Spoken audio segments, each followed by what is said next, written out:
el griego ahí es Epifanio, no es griego, yo me equivoqué poner ahí hebreo, es griego porque es Tito, es idioma griego ahí, el original. Aguardando la esperanza bienaventurada y la manifestación de la gloria de nuestro Señor, gran Dios y Salvador Jesucristo. Entonces aquí usted ve claramente que hay dos manifestaciones de la gracia de Dios.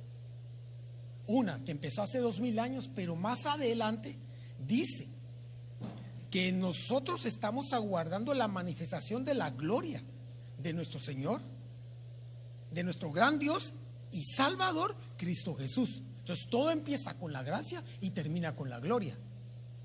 Tú un día vas a poder ver al Señor glorioso como lo vio el apóstol Juan allá en el libro de Apocalipsis, donde está relatado cuando le dijeron sube acá para mostrarte las cosas que han de suceder pronto. Y usted sabe que parte de esa narrativa dice que él cae como muerto. ¿Por qué? Porque vio al Señor glorioso.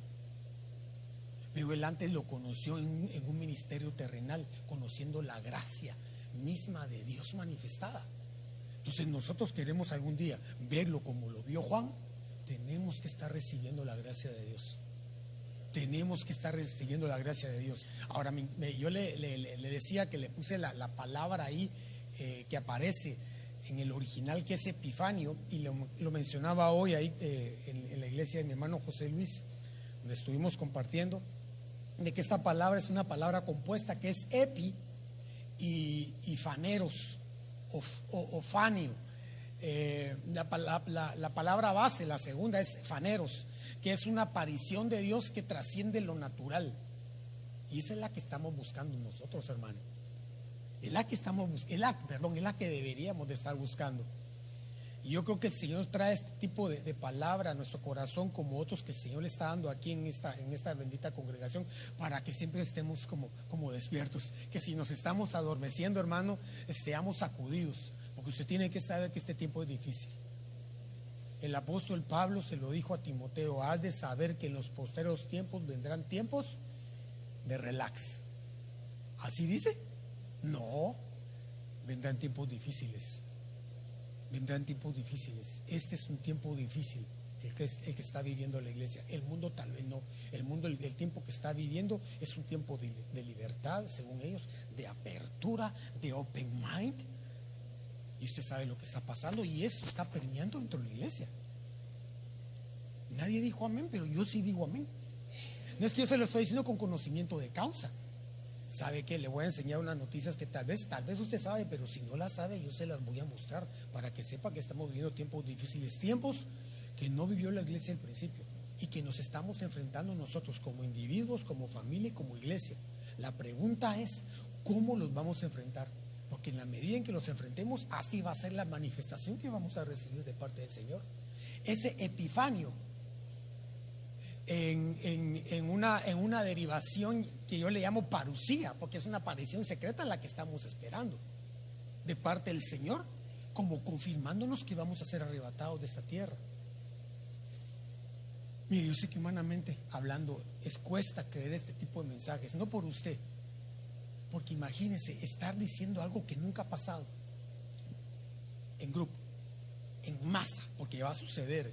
No va a ser toda la iglesia la que se va a ver en el arrebatamiento, pero sí va a ser un primer evento que se va a dar levantando a un grupo, porque han habido levantamientos pero individuales que están en la Biblia. Enoc es uno. ¿Quién es otro? Elías. Pero viene uno que los anteriores individuales han precedido y dándole testimonio a la iglesia de que eso se va a dar otra vez, pero con un grupo de gente que fue fiel, que le estuvo esperando. Entonces, ya que lo dejé inquieto con las noticias, me quiero salir porque eso lo tengo en otro tema que desarrollé, que el Señor me regaló. Déjeme verlo, es que se lo quiero enseñar, hermano. Se lo quiero, bueno, tal vez confirmar. Espero abra rápido, porque se tarda.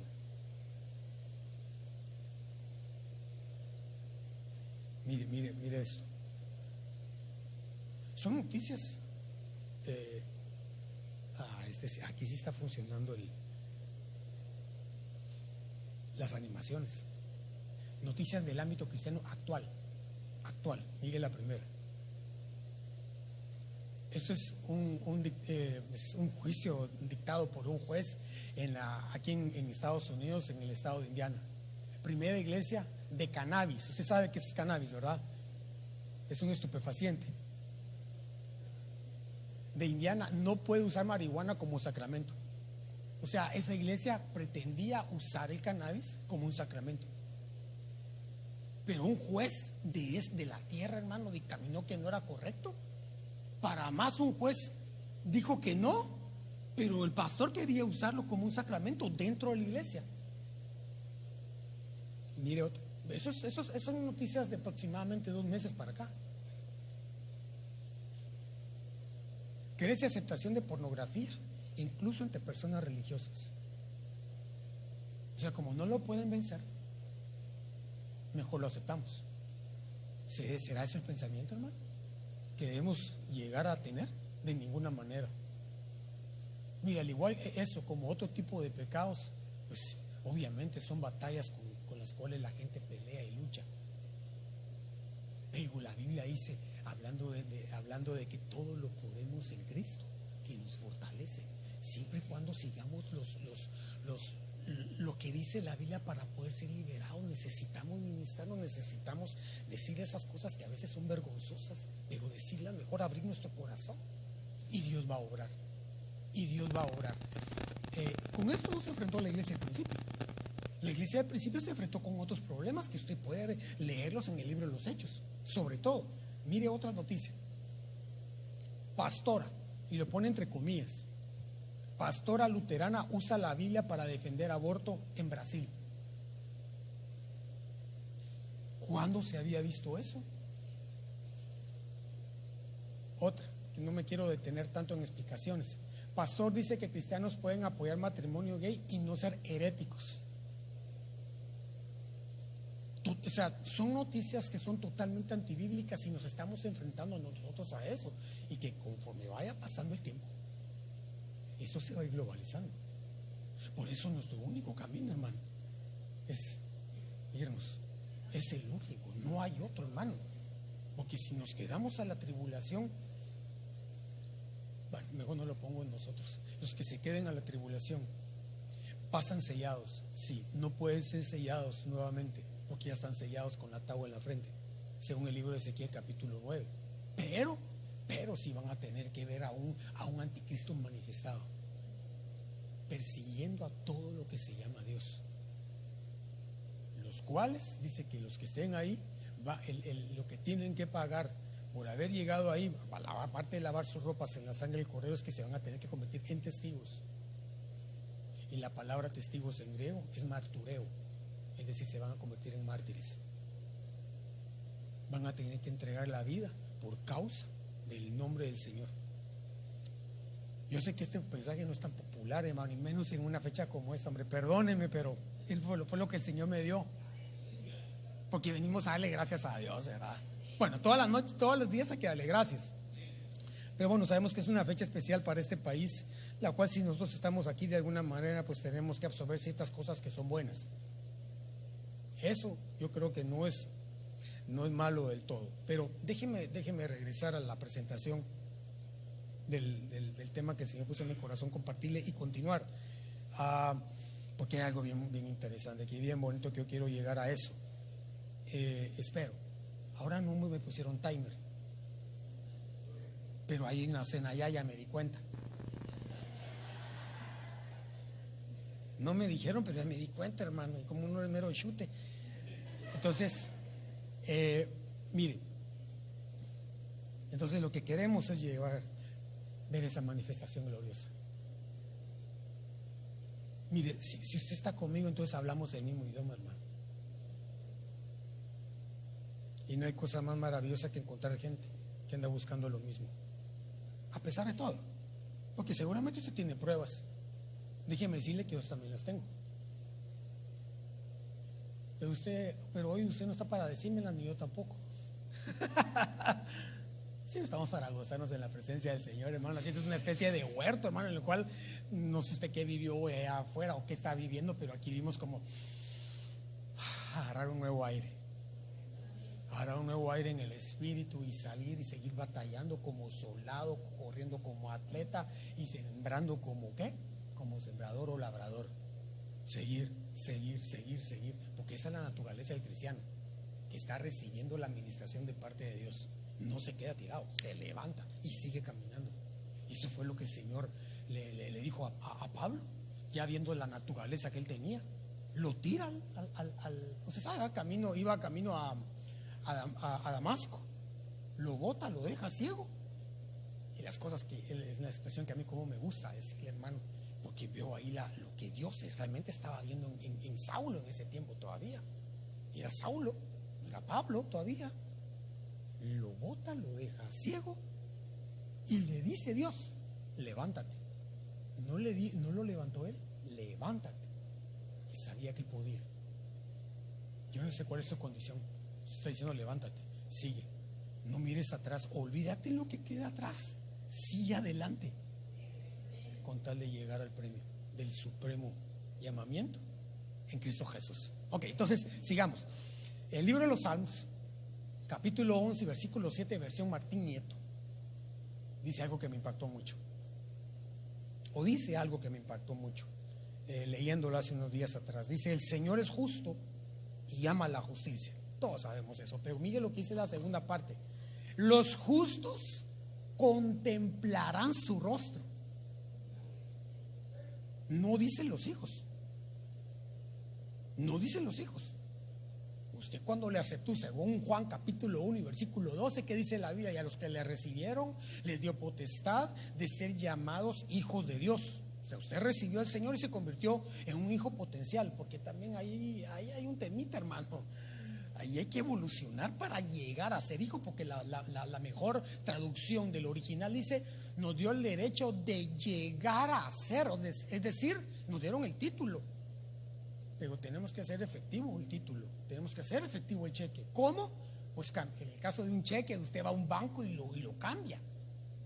Igual es esto, en el caso de hijos, pero entonces aceptamos al Señor y somos hijos. Tomémoslo, no ahorita no viendo esa evolución de hijos de Dios, sino que aceptamos al Señor y somos hijos, pero eso no necesariamente es que alcanzamos la justificación. Bueno, ese sí es otro tema, porque a mí lo que estoy tratando de decirle es que el hecho de que usted sea hijo no necesariamente va a contemplar el rostro del Señor, sino el justo. Ahora, ¿qué dice la Biblia del justo? Eso también, y perdóneme que me salga, pero se lo quiero mostrar con versículos para que usted vea que no me lo estoy inventando. Pero en otra presentación yo me puse a buscar los versículos en donde aparecen los elementos que Dios usa para justificarnos, porque nadie puede ser justificado por medio de las obras. Si no, esta iglesia sería humanista, y la que yo ministro también, y tanto Eric como yo renunciamos a estar ministrando humanismo, legalismo y cualquier otro tipo de doctrinas que en este tiempo difícil se están metiendo dentro de la iglesia. Y usted lo sabe, hermano, usted lo sabe. Entonces, déjeme buscarle, quiero mostrárselo. Vamos a ver, aquí creo que lo puse.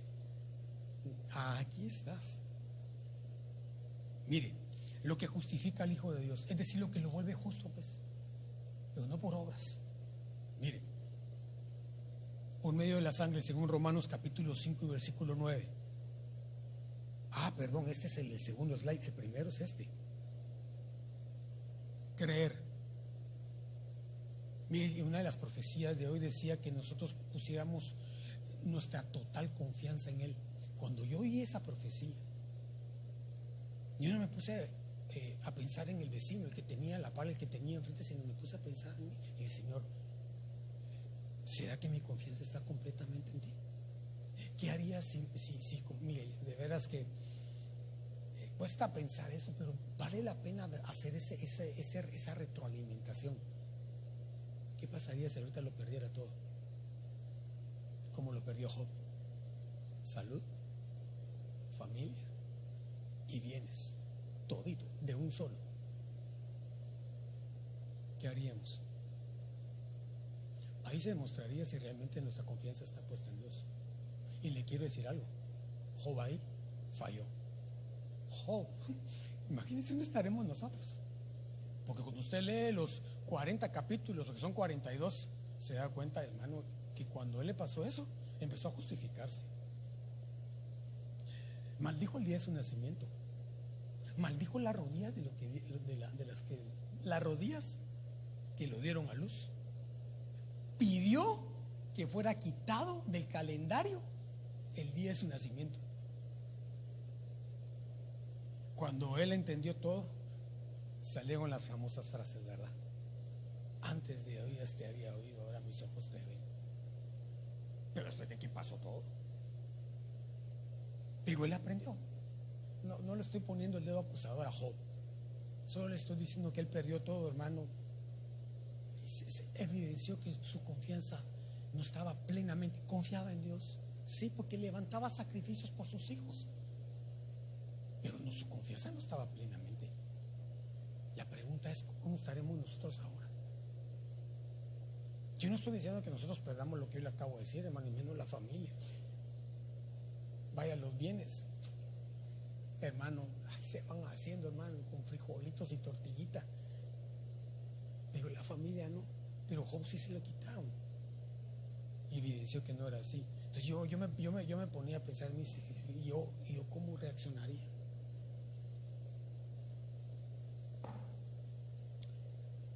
El creer.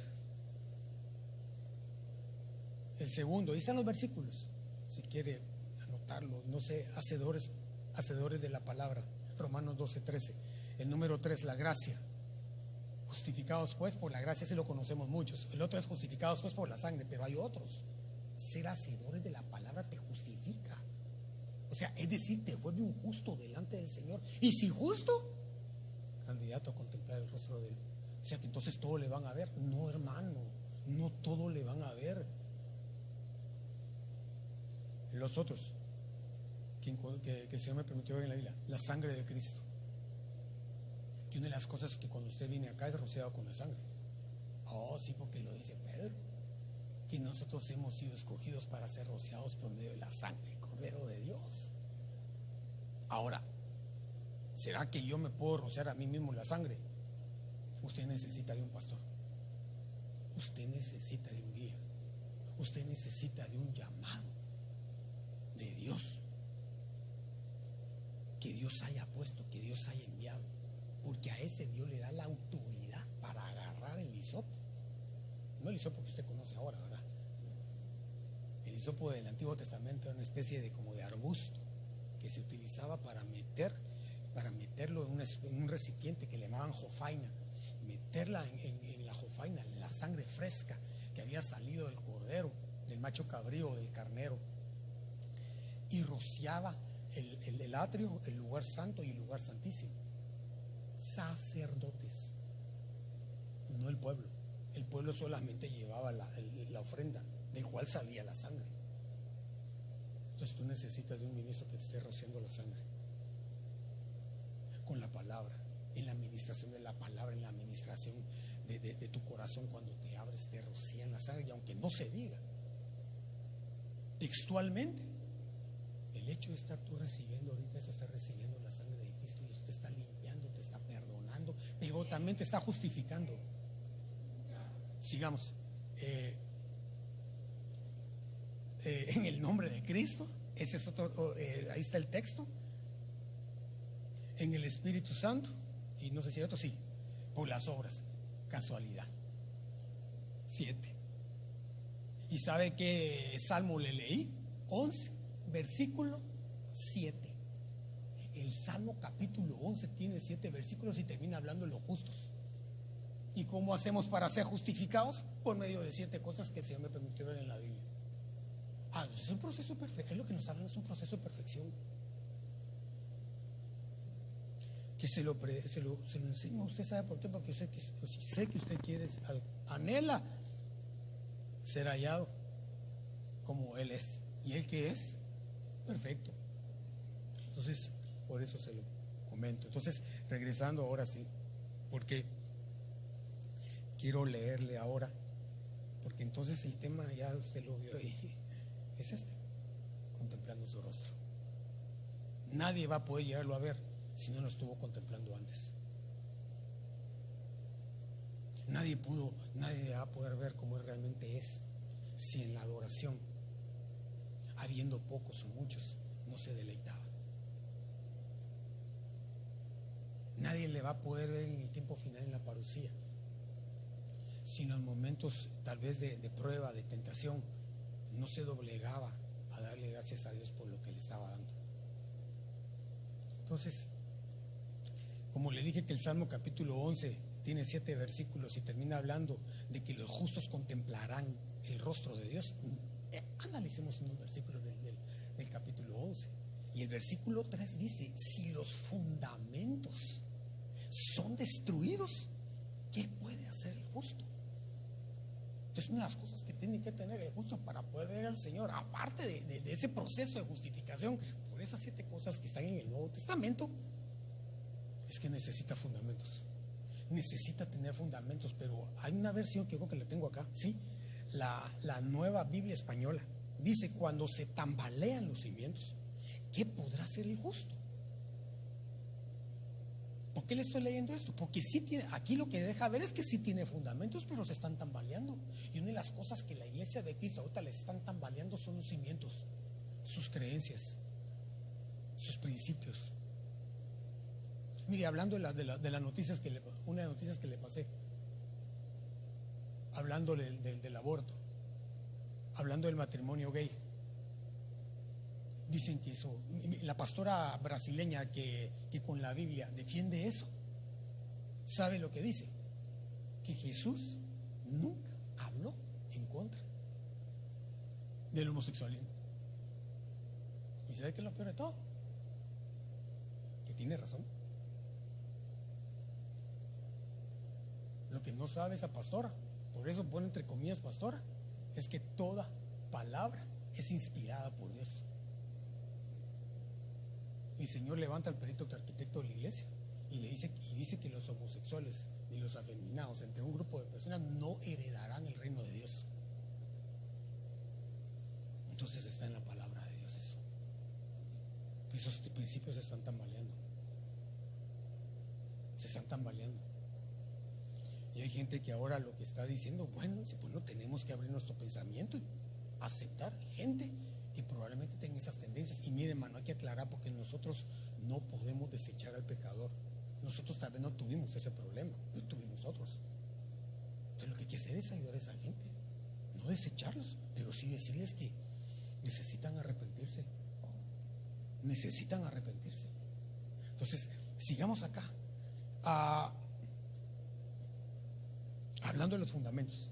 ¿Quiénes son los fundamentos? Porque hay personas que son fundamento que necesita la iglesia, y hay circunstancias que son fundamento que necesita la iglesia también para que esté en ese proceso de justificación. Mire lo que dice el libro de Judas capítulo 1 y versículo 12: estos son escollos ocultos en vuestros ágapes.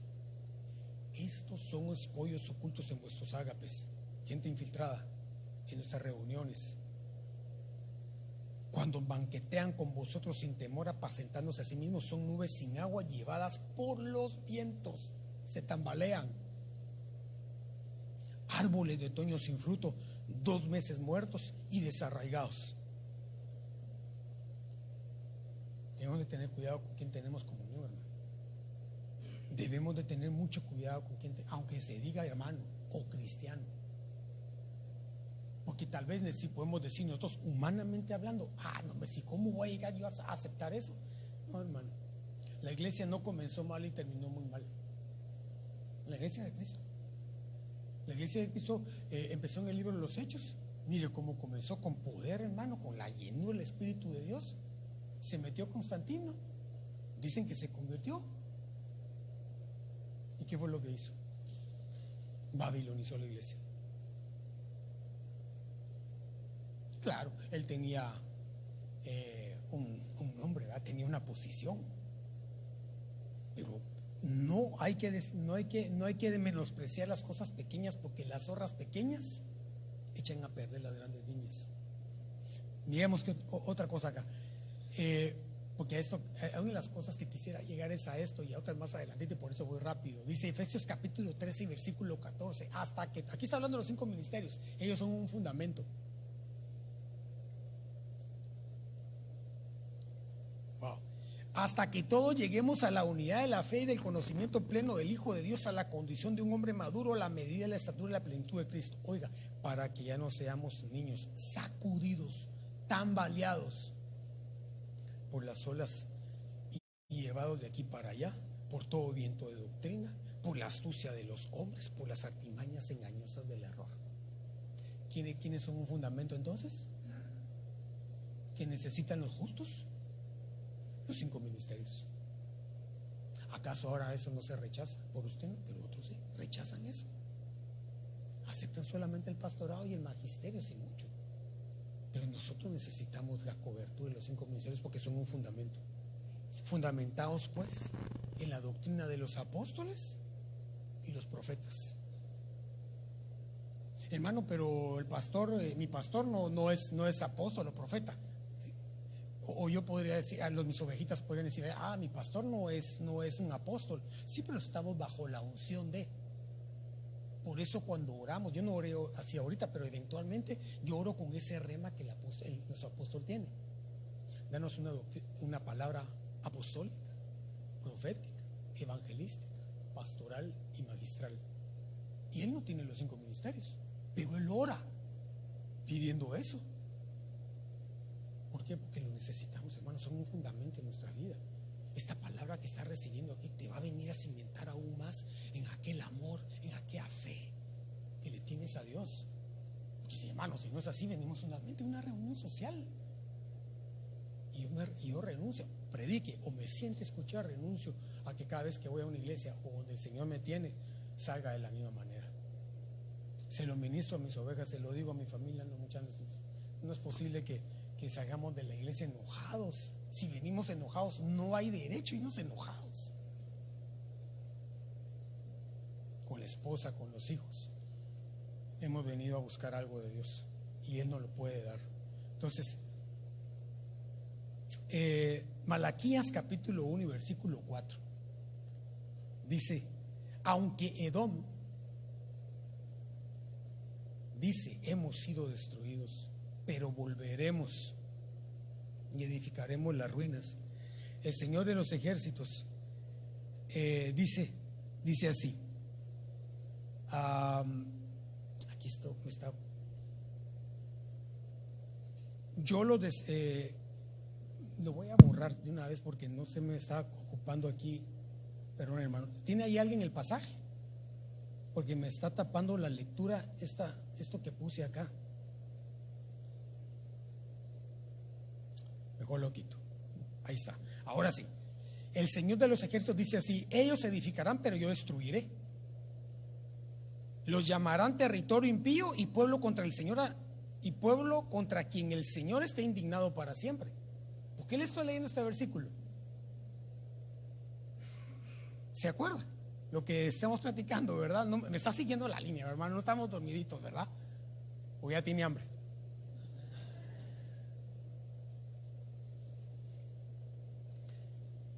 El Señor va a destruir, hermano. Va a destruir, pero va a destruir cosas de gente que aunque quiera edificar no va a poder hacerlo.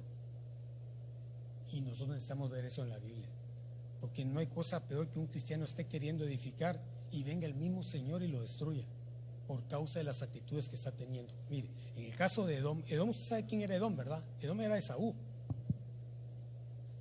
Edom era Esaú. Y este hombre había menospreciado por un plato de comida su primogenitura. Esta palabra destruir es la misma palabra que aparece en el Salmo. ¿Se recuerda? Si no, se lo vuelvo a leer así rapidito. Vamos a ver. Aquí está. Si los fundamentos son destruidos, ¿qué puede hacer el justo? Cuando se tambalean los cimientos, ¿qué podrá hacer el justo? Entonces ya aquí en el libro de Malaquías, entonces vemos que si los fundamentos se tambalearán y destruirán, pero ¿qué es lo que puede destruir un fundamento? El hecho que estemos vendiendo nuestra primogenitura, el hecho que estemos prefiriendo hacer otras cosas antes de buscar a Dios, antes que amar a Dios, antes que honrar a Dios. A Esaú le importó poco eso, hermano, y tenía una bendición tan grande. Tú tienes esa gran bendición de ser primogénito. ¿Y por qué? Porque vamos a ser metidos en el Hijo. Entonces vamos a alcanzar la primogenitura en Él. Entonces debemos de estar evaluándonos si no estamos entregando lo que el Señor nos está dando por un plato de comida.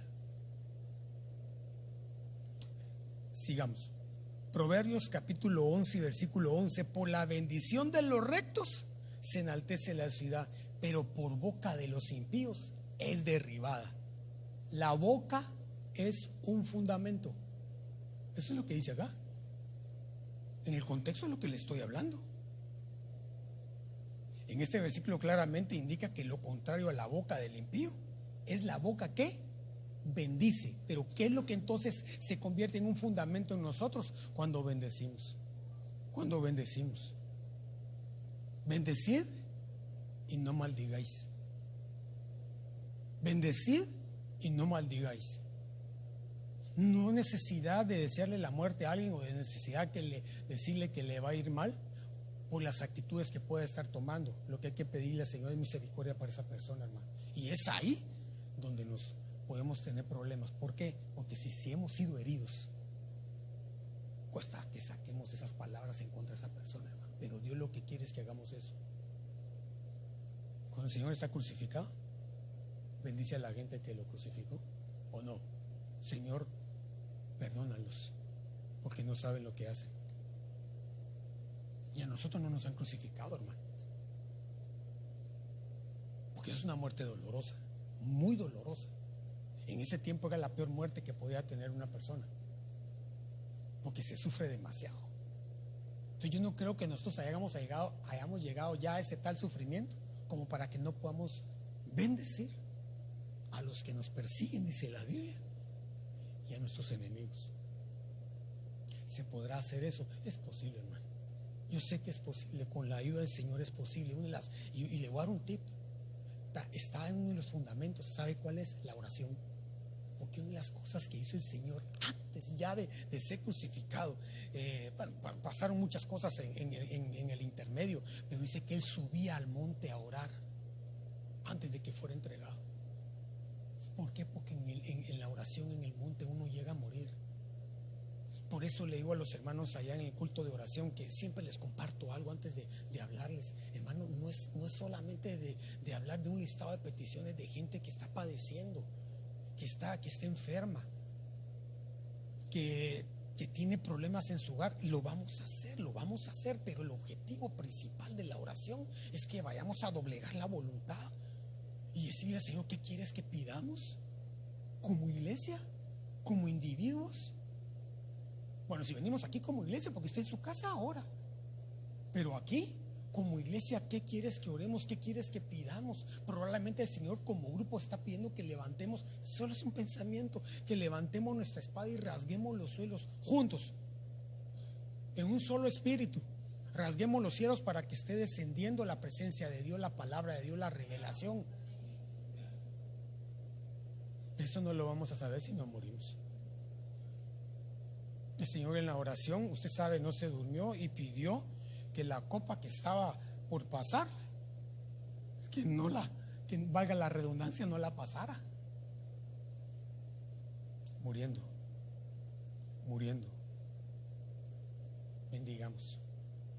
Bendigamos, hermano. Con la ayuda del Señor podamos bendecir a esa gente que nos ha hecho daño. Y si nosotros hemos hecho daño, pedirle perdón a Dios y a la persona. Es un fundamento. Este está bien bonito, pero no sin antes ver la hora. Ya la vi. La mujer sabia edifica su casa, un versículo que usted conoce. Pero la necia con sus manos la derriba. Los fundamentos son removidos, son destruidos. Entonces aquí la sabiduría es un fundamento. Porque la mujer sabia es la que edifica su casa. Y usted sabe que Proverbios, la segunda parte, la primera y la segunda, aunque no tienen aparentemente relación, sí se relacionan. Entonces yo puedo aquí deducir que la sabiduría es un fundamento. ¿Cómo obtenemos sabiduría? ¿Qué es la sabiduría? La sabiduría es una entidad. La sabiduría edificó su casa. La sabiduría tiene columnas, es decir, es un lugar en donde debemos de habitar. Llamada a la sabiduría vuestra hermana y a la inteligencia vuestra amiga. Pero ¿cómo hacemos para obtener sabiduría? Mire lo que dice este proverbio. Proverbios 15:33. El temor de Jehová, conocido por usted, es enseñanza de sabiduría, y la honra precede a la humildad. Es decir, que el que honra teme a Dios y por lo tanto es sabio. Mire esa deducción que yo saqué, por favor, vamos despacio porque me interesa que la veamos acá. El temor es de Jehová, es enseñanza de sabiduría, y la honra precede a la humildad. Quiere decir que el que honra teme a Dios. Haciendo eso alcanza sabiduría. ¿Cuáles son las formas de honrar a Dios? Hay muchas. Adorándole, alabándole, dándole al César lo que es del César, porque es una especie de honra. Y no está ahí mi corazón en eso, hermano, pero al César lo que es del César y a Dios lo que es de Dios. Eso es honrar a Dios. Por lo tanto, ahí alcanzamos sabiduría. Como el proverbio habla de sabiduría, y también habla de necedad, le quise poner el concepto que tiene nuestro diccionario de lengua castellana de lo que es un necio. Mire lo que dice que es un necio, hermano: ignorante que no sabe lo que podía o debía hacer. Interesante que ignorancia es falta de conocimiento. Es decir, que una de las cosas que Dios quiere para que alcancemos sabiduría es que tengamos conocimiento, hermano. Mi pueblo por falta de conocimiento perece. Aquí voy a aprovechar para decir algo. Seguramente que hay clases de enseñanza, ¿verdad? De discipulado o algo, no sé cómo le llaman acá. No se conforme con los cultos de domingo o de jueves. Busque adquirir un tipo de conocimiento que va más allá. Una epignosis. Esa palabra epignosis es una palabra griega para los que no la habían oído. Gnosis es conocimiento y epi es algo que va más allá. El conocimiento te va a catapultar a la sabiduría. Pero si no hay conocimiento, ¿cómo vamos a alcanzar el ser sabios, hermano? Es imposible. Y no es lo mismo también ser sabio que entender. Tener conocimiento que entender. El sabio entiende, el que conoce no necesariamente entiende. Perdón por este juego de palabras, pero creo que me di a entender. ¿Pregunta? Ok. Entonces, leo último y oramos. ¿Le parece? Porque ya vi que tiene hambre. Ya me está viendo con una cara rara. El libro de los Salmos, el salmo que estamos viendo, capítulo 5, dice: el Señor prueba al justo. Este versículo no me hubiera gustado encontrarme en ese salmo, hermano. El Señor prueba al justo y al impío, y su alma aborrece el que ama la violencia. El justo, mientras esté en la tierra, siempre va a estar en procesos de huerto, desierto, huerto. Es ser así como Dios da la prueba, también da la salida, y te va a meter a momentos de reposo, momentos de refrigerio. Pero van a haber momentos de prueba, hermano, los cuales es necesario que sepas, es necesario que reconozcas cuando vienen de parte del Señor. porque son no para muerte, sino para crecimiento. ¿Para qué? Para que termines en el capítulo 7 viviendo lo que ahí dice, no sabiéndolo, viviéndolo, que los justos contemplarán el rostro del Señor. No los hijos, y ya se lo dije, no los hijos, pero el justo va a ser probado. El justo va a ser probado. Entonces, yo quisiera que mis hermanos de la alabanza vengan y me ayuden con la música, porque quisiera tener un tiempo para ministrar, hermano. No quiero que solamente que esto como una especie de enseñanza, porque de nada va a servir que tengamos el conocimiento si no tenemos la administración que nos va a llevar a un deseo. Así como el conocimiento nos lleva a la sabiduría, así la enseñanza ministrada nos debe llevar al conocimiento, nos debe llevar con la administración, nos debe llevar al deseo de poder ver el rostro del Señor, de enamorarnos. Póngase de pie y permítame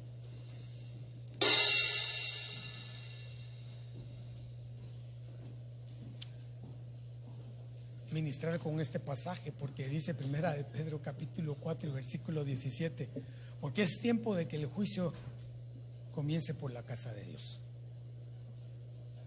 Sepa esto, tal vez lo había leído, pero hoy Dios se lo está recordando. Y si comienza por nosotros primero, ¿cuál será el fin de los que no obedecen al evangelio de Dios? Si el justo con dificultad se salva, ¿qué será el impío del pecador?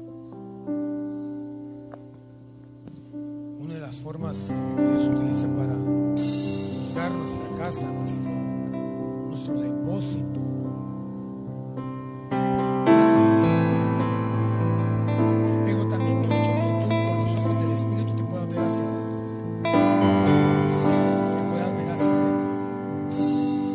y puedas concluir en qué estás fallando, qué te hace falta, qué anhelas de Dios, las cosas que le hablan en la vida que platicamos.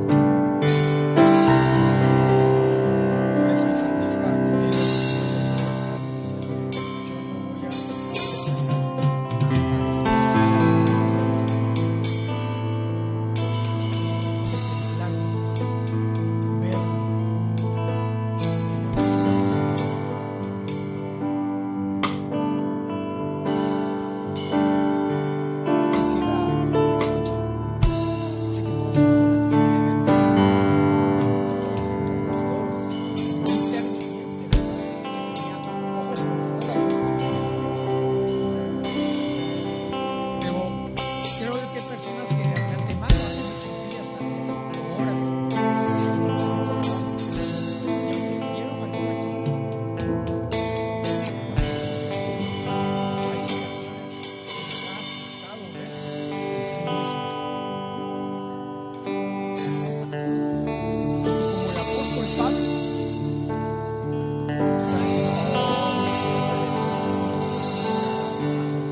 despertar a la semejanza de Dios mismo. Tu llamado es muy grande, Iglesia de Cristo. Tu llamado es muy grande, pero muy grande.